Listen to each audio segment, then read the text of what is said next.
Recycle కాని ప్రోడక్ట్స్ని ఎంతకాలం అని యూస్ చేస్తారండి. అవి మీరు గిఫ్ట్ యూనిక్గా ఉండాలని మార్కెట్లో దొరికేవి గిఫ్ట్లే మీరు గిఫ్ట్ చేస్తున్నారు. అవి యూస్ చేసుకుంటారో యూస్ చేసుకోరో తెలియదు, కానీ ఏ చెట్టు కిందనో, ఏ చెరువు కింద, చెరువులోనో, లేకపోతే రోడ్డు పైన, రోడ్ సైడ్ ఎక్కడో చోట పడేస్తారు. అవి రీసైకిల్ ఏం కావు. వాటివి ఎంతకాలం అని యూస్ చేస్తారు.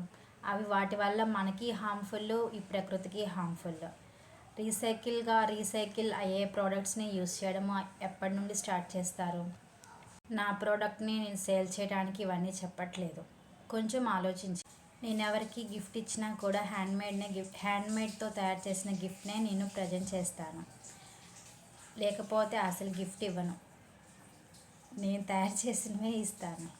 ఏ సందర్భమైనా, ఎటువంటి ఫంక్షన్ అయినా సరే నేను అలాగే ఇస్తాను. కొంచెం యూజ్ అవ్వాలి.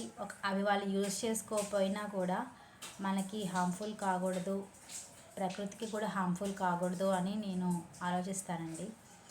మీరు ఒక్క థాట్తో మీరు స్టార్ట్ చేసినవి మన ప్రకృతిని, మన భూమిని కాపాడిన వాళ్ళం అవుతాము.